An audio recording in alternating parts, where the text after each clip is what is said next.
दोस्तों, हमारे सनातन धर्म में 33 कोटि देवी देवताओं की पूजा की जाती है।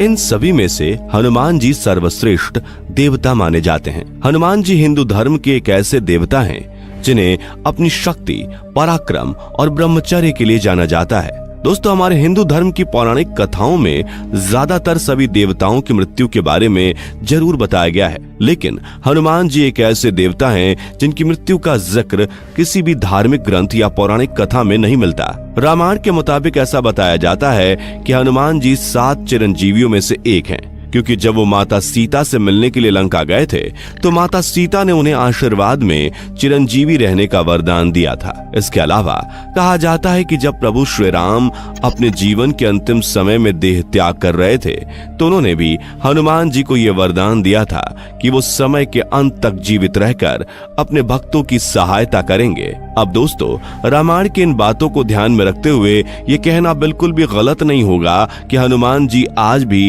इस धरती पर मौजूद हैं। इसलिए आज हम आपको हनुमान जी की मौजूदगी के कुछ ऐसे रहस्यों के बारे में बताने वाले हैं जिनसे शायद बहुत से लोग वाकिफ ना हों। अगर आप भी जानना चाहते हैं इन रहस्यों के बारे में विस्तार से, तो बने रहें हमारे साथ वीडियो के एंड तक। नंबर 1, हनुमान जी का जन्म।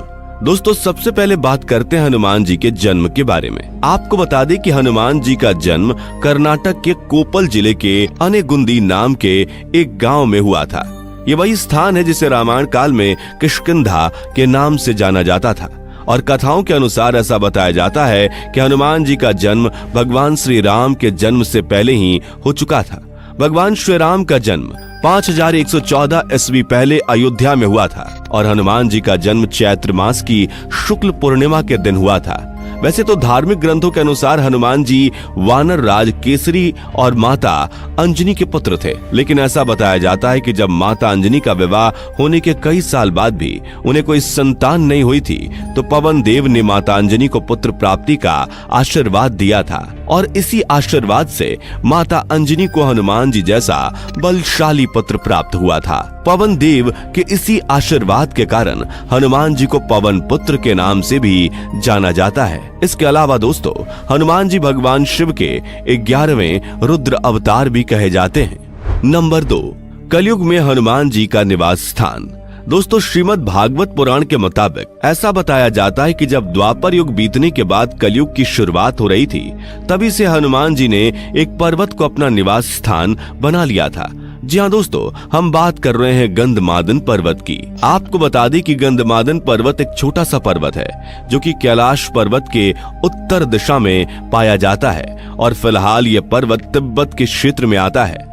अगर आप इस पर्वत पर जाने के बारे में सोच रहे हैं तो हम आपको बता दें कि इस पर्वत पर पहुंचने के 3 रास्ते हैं, जिनमें से पहला रास्ता नेपाल से होते हुए मानसरोवर से होकर जाता है, दूसरा रास्ता भूटान के पहाड़ी इलाके से होकर जाता है, और तीसरा रास्ता चीन के पहाड़ी इलाकों से होता हुआ गंधमादन पर्वत तक जाता है। दोस्तों, गंधमादन पर्वत पर एक मंदिर भी है जिसमें हनुमान जी की मूर्ति के साथ साथ श्री राम जी की मूर्ति भी विराजमान है। नंबर 3, हनुमान जी ने गंधमादन पर्वत को ही क्यों चुना अपना निवास स्थान? दोस्तों, क्या आपने कभी सोचा है कि इस धरती पर हनुमान जी ने गंधमादन पर्वत को ही अपने रहने के लिए क्यों चुना? ऐसा बताया जाता है कि जब भगवान श्री राम का इस धरती पर से कार्यकाल समाप्त हो चुका था तो उन्होंने वापस बैकुंठ लोक जाने का फैसला किया।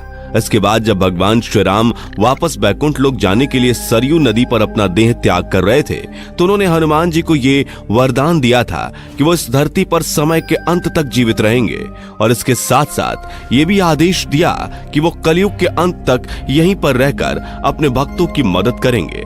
दोस्तों, आपको बता दें कि हनुमान जी से पहले भी परशुराम, कृपाचार्य और ऋषि कश्यप जैसे कई महान ऋषि भी यहीं पर तपस्या कर चुके थे, जिस वजह से हनुमान जी ने भी अपनी तपस्या के लिए गंधमादन पर्वत को चुना था। नंबर 4, महाभारत के दौरान स्वयं प्रकट हुए थे हनुमान जी।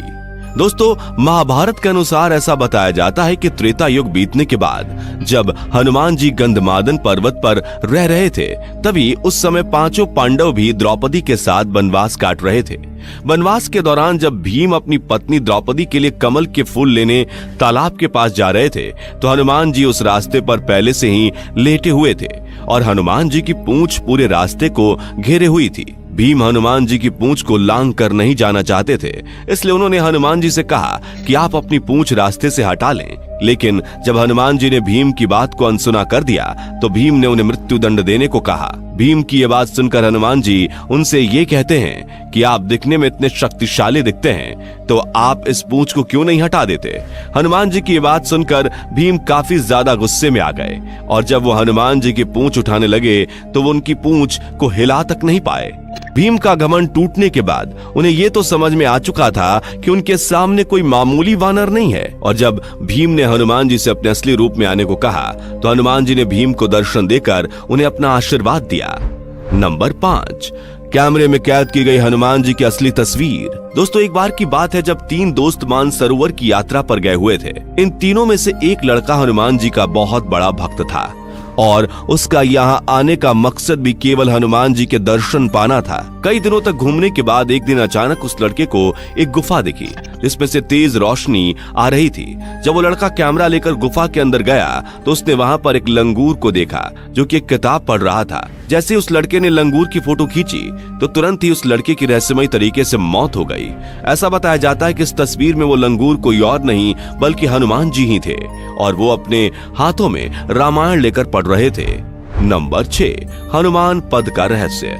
दोस्तों, रामायण के अनुसार जब रावण माता सीता का अपहरण करके उन्हें लंका ले गया था तो हनुमान जी को माता सीता की खोज करने के लिए समुद्र पार करना पड़ा था। कहा जाता है कि जब हनुमान जी ने समुद्र को पार करने के लिए अपना विशाल रूप धारण किया था तब उन्होंने समुद्र पर छलांग लगाने के लिए अपना पहला कदम जहां रखा था उस जगह पर उनके बड़े बड़े पैरों के निशान बन गए थे। और दोस्तों, हनुमान जी के पैरों के ये निशान आज भी आंध्र प्रदेश के अनंतपुर जिले में मौजूद हैं, जिन्हें हनुमान पद के नाम से जाना जाता है। नंबर 7, श्रीलंका में हर 41 साल बाद दर्शन देते हैं हनुमान जी। दोस्तों, ऐसा बताया जाता है कि श्री राम जी के देह त्यागने के बाद हनुमान जी कुछ समय के लिए श्रीलंका के जंगलों में रहे थे और वहां मतंग जनजाति के लोगों ने हनुमान जी की खूब सेवा भी की थी, जिसके बाद हनुमान जी ने भी उन लोगों की सेवा से प्रसन्न होकर उन्हें ब्रह्म ज्ञान की जानकारी दी और साथ ही साथ यह आशीर्वाद भी दिया कि वो हर 41 साल के बाद उन्हें और उनकी पीढ़ियों को ब्रह्म ज्ञान देने के लिए आते रहेंगे।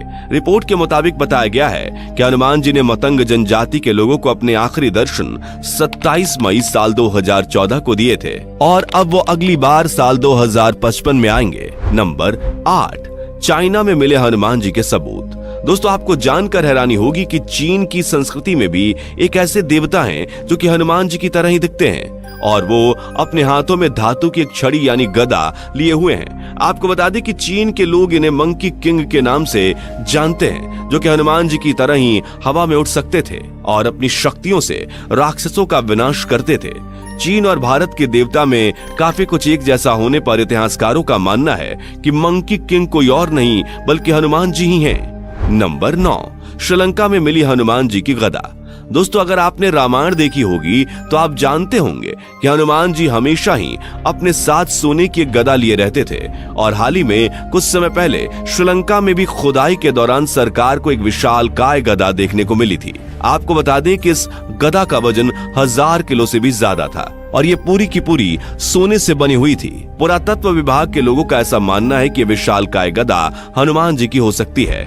नंबर 10, कैसे पा सकते हैं हनुमान जी के दर्शन।